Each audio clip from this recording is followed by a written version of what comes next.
नमस्कार साथियों, स्वागत है आपका YouTube चैनल स्मार्ट पीसीएस में। और हम लोग पढ़ रहे थे प्रांतीय राज्य बंगाल।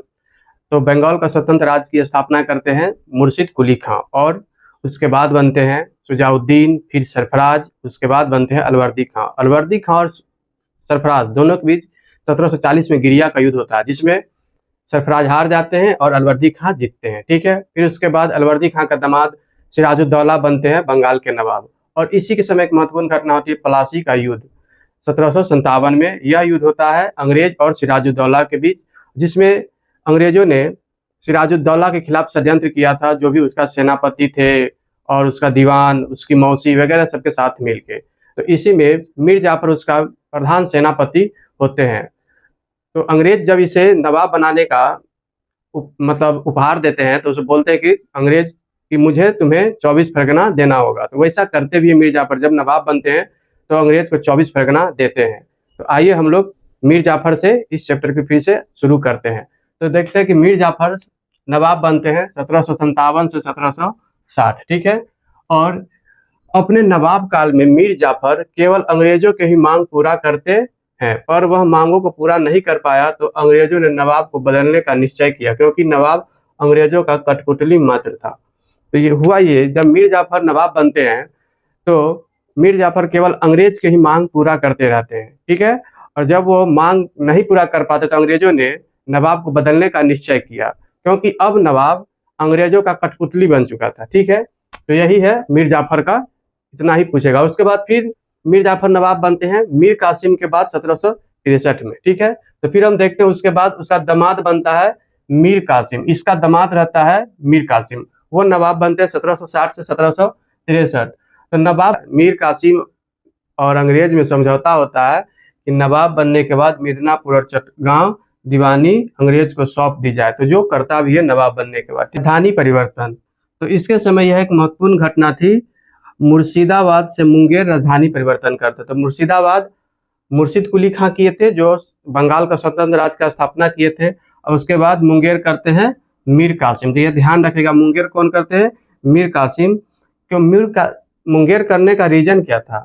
तो मुंगेर करने का रीजन ये था क्योंकि मुर्शिदाबाद षड्यंत्रों एवं अंग्रेजों के हस्तक्षेप से बचना चाहते थे। तो मुंगेर राजधानी परिवर्तन करने का रीजन यह था कि मुर्शिदाबाद में षड्यंत्र और अंग्रेज का हस्तक्षेप ज्यादा होता था, तो उसी से बचने के लिए उन्होंने अपनी राजधानी मुंगेर कर दिया। ठीक है, अंग्रेजों के साथ मनमुटाव का सबसे बड़ा कारण था दस्तकों का दुरुपयोग से राज्य का आय नहीं हो पाती थी। तो दस्तक का दुरुपयोग जो करते थे अंग्रेज, जिससे राज्य को आय नहीं हो पाती, जिसके प्रतिक्रिया स्वरूप समस्त आंतरिक व्यापार का कर मुक्त कर दिया। जिसके बाद प्रतिक्रिया में मीर कासिम ने अपने राज्य में पूरे आंतरिक जो भी व्यापार था उसे कर मुक्त कर दिया, जिससे अंग्रेज काफी नाराज हो गए। तो जब कर मुक्त कर देगा मीर कासिम पूरे राज्य में व्यापार को, तो सभी व्यापारी को लाभ होगा। भारतीय व्यापारी थे उसे भी, विदेशी व्यापारी थे उसे भी, जिससे अंग्रेज को हानि हुई। यह भी एक मतलब मीर कासिम और अंग्रेज के बीच संघर्ष का रीजन बना। ठीक है, बात देखते हैं पटना प्रकरण। यह तत्कालीन कारण जिससे मीर कासिम और अंग्रेज के संबंधों में पूर्णतः अलगाव हो गया। तो यह तत्कालीन कारण था जिससे अंग्रेज और मीर कासिम के बीच अलगाव हो गया, पूर्णतः बिल्कुल अलगाव हो गया। इस घटना का संबंध अंग्रेजों के पटना फैक्ट्री से है। किससे है? अंग्रेज के पटना फैक्ट्री से है। तो 1763 में ये होता यह है, अंग्रेज के पटना फैक्ट्री के समय, कि 1763 में एलिस नामक, क्या नाम था? एलिस। जरूर ध्यान रखिएगा, एक बार बीपीएससी में ये क्वेश्चन पूछ चुका है कि एलिस नामक अंग्रेज अधिकारी ने पटना पर आक्रमण कर दिया।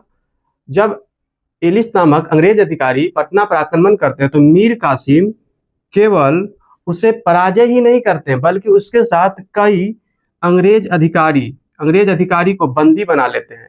तो क्या करते हैं? एलिस को ही नहीं पराजय करते हैं, बल्कि उसे पराजय तो करते ही हैं, और उसके साथ कई अंग्रेज अधिकारी को बंदी बना लेते हैं, जिससे आकर अंग्रेज क्रोधित हो जाते हैं, मतलब बहुत नाराज हो जाते हैं, और मीर कासिम को नवाब के पद से हटा देते हैं। ठीक है, मीर कासिम को नवाब के पद से हटा दिया गया। फिर नवाब बनते हैं मीर जाफर 1763 में। ठीक है, फिर देखते हैं कि मीर कासिम के बाद मीर जाफर 1763 में बंगाल का नवाब बनते हैं। तो मीर कासिम के हटाने के बाद पुनः मीर जाफर नवाब बनाया गया।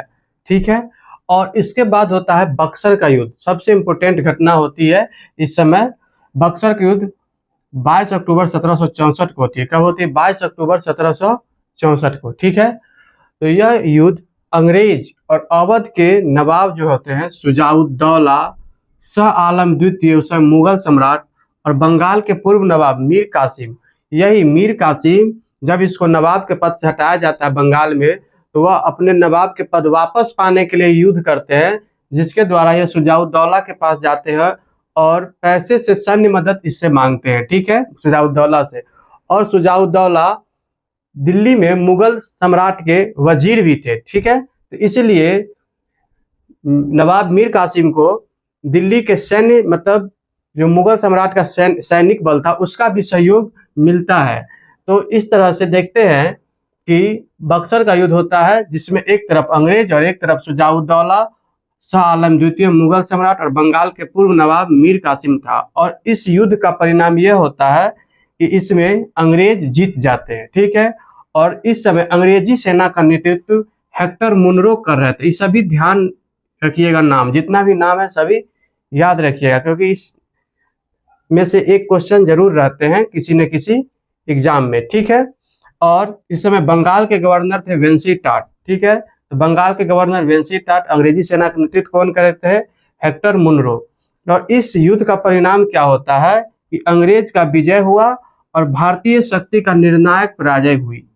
तो यह युद्ध का परिणाम यह होता है कि इससे पहले होता है 1757 में प्लासी का युद्ध। तो ये युद्ध क्या था? प्लासी का युद्ध, यह एक षड्यंत्र था। तो इसमें अगर ब्रिटिश जीत भी जाते हैं तो उतना मायने नहीं था, क्योंकि ये एक षड्यंत्र के थ्रू हराया गया था। ठीक है, सिराजुद्दौला को। और यहाँ पे मुगल दरबार को, जो मुगल सम्राट का जो सेना था वो भी थे। एक तरह से यह निर्णायक युद्ध थी भारत का। ठीक है, क्योंकि अब इसके बाद अंग्रेज शासन करेंगे भारत में बक्सर युद्ध के बाद। तो बोला जाता है कि निर्णायक युद्ध अंग्रेज के लिए कौन था, प्लासी या बक्सर? तो बक्सर युद्ध को बोला जाता है निर्णायक युद्ध। यह मतलब भारतीय शक्ति की निर्णायक पराजय थी। ठीक है, और मीर कासिम दिल्ली की ओर भाग जाते हैं युद्ध हारने के बाद, और जहां इसकी मृत्यु हो गई।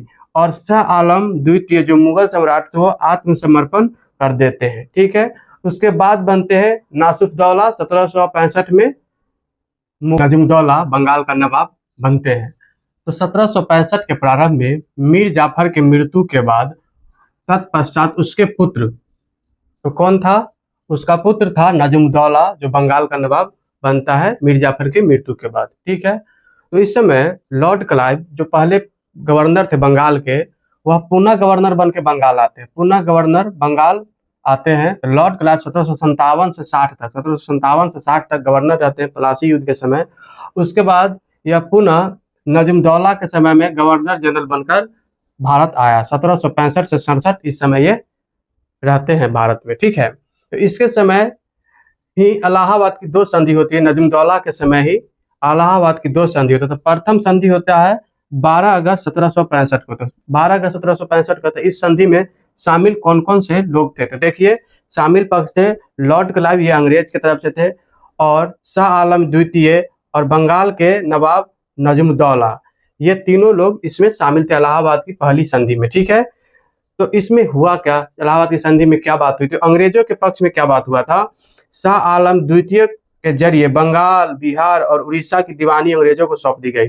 तो शाह आलम द्वितीय के जरिए बंगाल, उड़ीसा और बिहार की दीवानी अंग्रेजों को सौंप दिया गया, और अंग्रेज को उत्तरी सरकार की जागीरें सौंप दी गई। तो उत्तरी सरकार की जागीरें सौंप दी गई और बंगाल, बिहार, उड़ीसा की भी दीवानी अंग्रेजों को सौंप दी गई। तो ये दोनों चीज अंग्रेज को मिला था। और देखते हैं कि शाह आलम द्वितीय को क्या मिला था इलाहाबाद की दूसरी संधि, पहली संधि में सॉरी, तो दीवानी देने के एवज में 26 लाख रुपया वार्षिक देने की बात की। तो दीवानी अब नहीं देगा अंग्रेज मुगल सम्राट शाह आलम द्वितीय को, इसके बदले में 26 लाख रुपया वार्षिक देने की बात हुई थी। ठीक है, और दूसरी बात हुई थी शाह आलम द्वितीय अंग्रेजी संरक्षण में रहेंगे। तो अब मुगल सम्राट अंग्रेजी संरक्षण में रहेंगे शाह आलम द्वितीय, और कंपनी अवध के नवाब से इलाहाबाद एवं कारा क्षेत्र लेकर मुगल सम्राट को सौंप दी।